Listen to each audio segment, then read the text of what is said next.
Today we're talking about how you can use the periodic table to find some different information. So first, let's start with the basics. Let's talk about how you can use the periodic table to figure out the atomic number.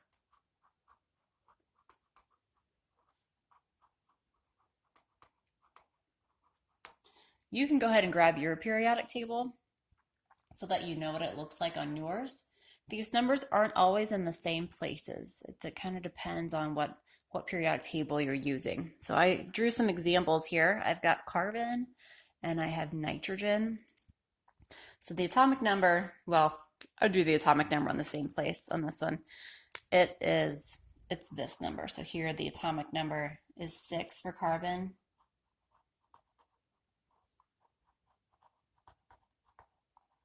And it's 7 for nitrogen.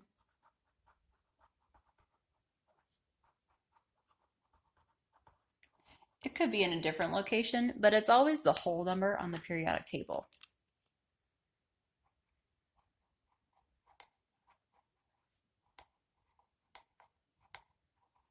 The number that doesn't have a decimal place. The atomic number is the same as the number of protons.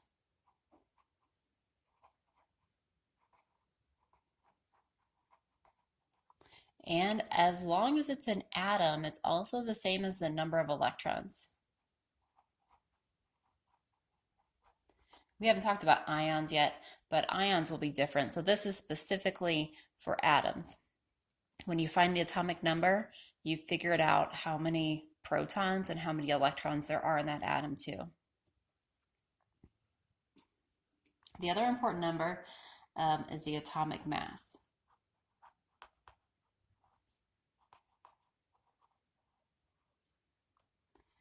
Sometimes it's the only other number on the periodic table. Sometimes there'll be lots of numbers, but this is always the decimal.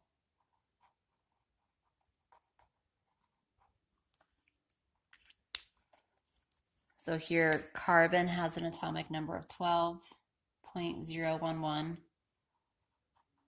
atomic mass of 12.011. And notice this number can be in different spots. So probably in the periodic table you're using, it's here on top, but in a lot of periodic tables, it's on the bottom.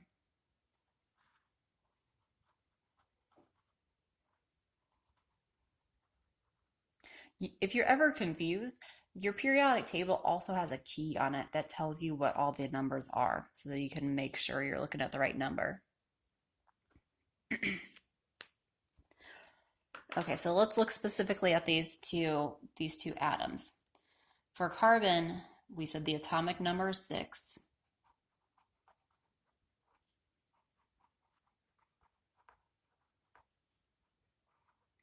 That means that there's 6 protons. I'm going to write 6p plus. P plus is the abbreviation for protons. And that means that there's 6 electrons.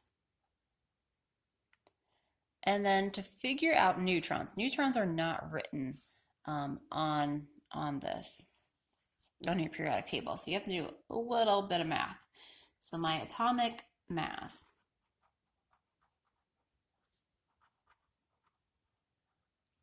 is this 12.011. I'm going to round that to 12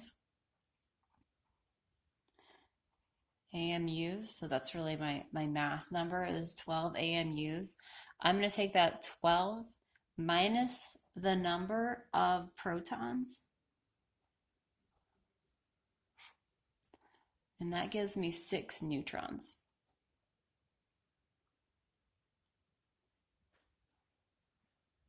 Remember that the number of neutrons can change. This atomic mass here, this is an average mass of all of the elements of all the isotopes of that element based on the percent abundance of those isotopes. I'll show you how to calculate this number. So when you round this and then subtract the number of protons, that really gives you an average number of neutrons. And remember, different isotopes will have different numbers of neutrons. So not every atom of carbon has 12 neutrons, but most likely you're finding the most common isotope's number of neutrons. So remember the numbers that you subtract. are the rounded atomic mass and the number of protons, and that tells you how many neutrons there are. Now we can draw a picture of this atom. So I'm going to draw a Bohr model. A Bohr model picture. Remember, we've talked about different models of the atom. Bohr also had a model of the atom, similar to Rutherford's. So we're going to put the protons and the neutrons inside the nucleus. I'm going to put my 6p plus inside my nucleus. Here's my nucleus. And I'm going to put my 6 neutrons in my nucleus because protons and neutrons go in the nucleus. And then Bohr came up with an equation. He came up with this 2n squared. And that tells you how many electrons go in each ring.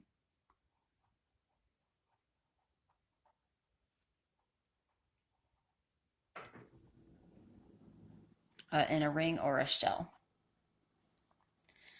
So in my first ring, this is going to be my nucleus, and then I'm going to draw my first ring right here. Some people do this as their first ring, but I'm going to do one ring outside of that. So my first ring or my first shell, this N stands for shell.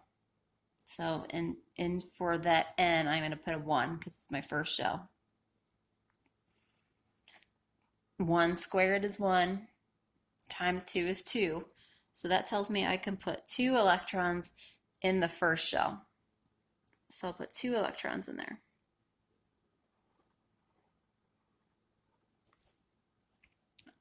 How many electrons do I need total? How many electrons does carbon have? Well, if I go back, I have 6 electrons total, and I've put 2 in there. So if I subtract, that means I've got 4 more that need to go around the nucleus. So in my second shell, this is like my shell number here. I'm going to put a 2 in. So 2 squared gives you 4 times 2 is 8 electrons. So that means I could put an 8 here, but I don't have 8 more electrons. I only have 4. So I'm going to put 4 electrons in that next shell.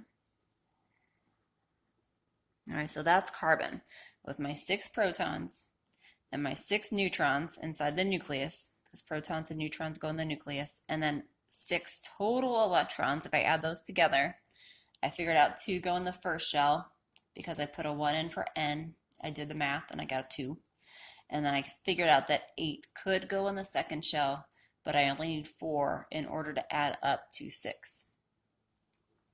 Let's try at least one more example here. Let's look at nitrogen. Nitrogen has atomic number 7. All right, so that means I have 7 protons, and I have 7 electrons. And then to figure out neutrons, remember I have to subtract. I'm going to round my mass to the whole number. So since there's a 0 there, I'm going to round this to 14. I have to do 14 minus the number of protons. You probably don't need to write this down, but it gives you 7 neutrons. All right, then I'm going to do the same thing I did up above and go ahead and draw that out.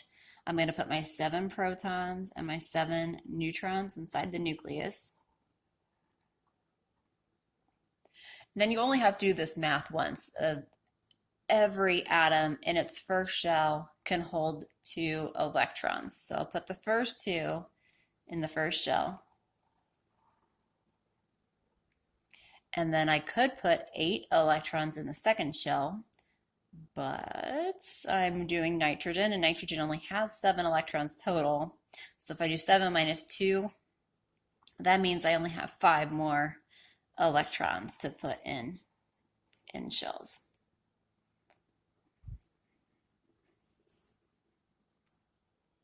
Let's try another one. Here's strontium,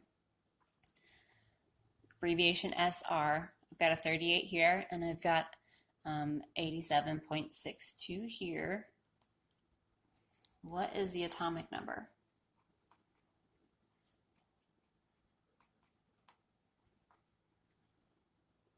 Atomic number is the whole number, so that'll be 38.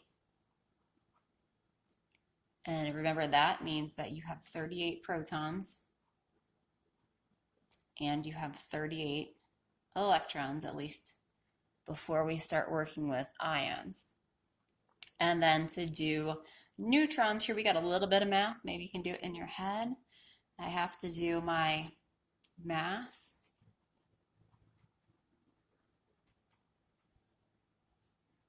And we're going to round masses to whole numbers. So I have to do my 88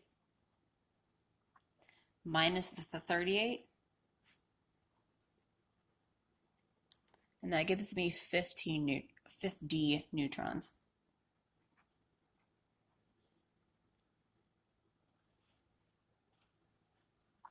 Now I'm going to go ahead and draw this atom again, just like I did on the other ones. Here I wanted to do one with that's got some more electrons in it. Nucleus is easy. Put your protons in there. Put your neutrons in there. And now I need to figure out electrons. So remember, since I had it on the last page, I'll write it again. In my first shell, I have to do 2. It's 2n squared, and I'm going to plug in a 1 because it's the first shell. And I can fit 2 electrons in there. So I'll put 2 electrons in there. And then in the second shell, I plug a 2 in. And remember, 2 squared is 4 times 2 gives me 8 electrons. If I add those together, that gives me 10, and I need to get up to 38 electrons, so that's good. I'll go ahead and put 8 in there. In the third shell, I have to do a 3 for a third shell. 3 squared is 9 times 2 gives me 18.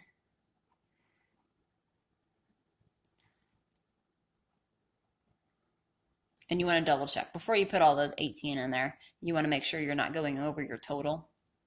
But we're doing 38, and if I add 18 and those together, 10, that gives me 28. Okay, so and keep in mind here, I'm at 28 total electrons.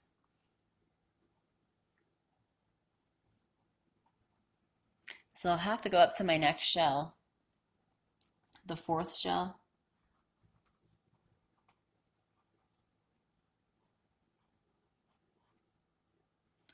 Four squared gives me 16 times 2 gives me 32.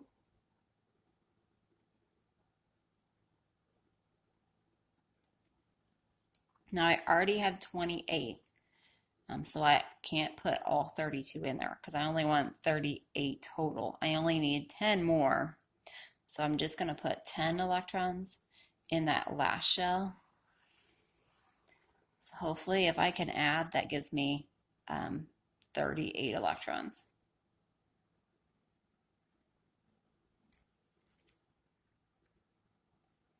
If you feel like you got it, you can go ahead and stop, but we're going to try one more, a little bit harder one. This time we're doing tin, which is Sn. And it has an atomic number of 50. And it has a mass number.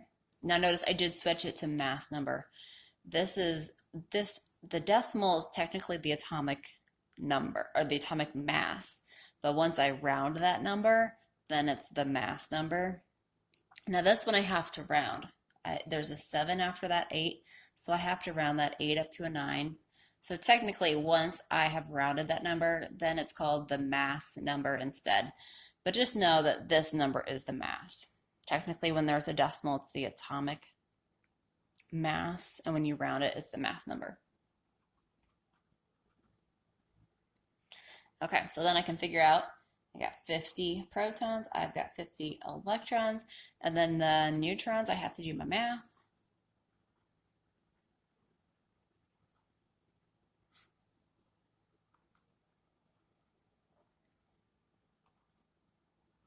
right, so I have 69 neutrons. And now let's draw the atom one more time. We've got 50 protons and we have 69 neutrons. In that first shell, remember, we can have 2 electrons. How many electrons do I need to get up to total? I need 50 electrons, so I've got a ways to go. In my second shell, I can put 8 electrons in there, and that gets me up to 10 total. In my third shell, I can do 18 electrons. Remember, 3 squared is 9 times 2 is 18. So 18. And if you add those up, again, we're at 28.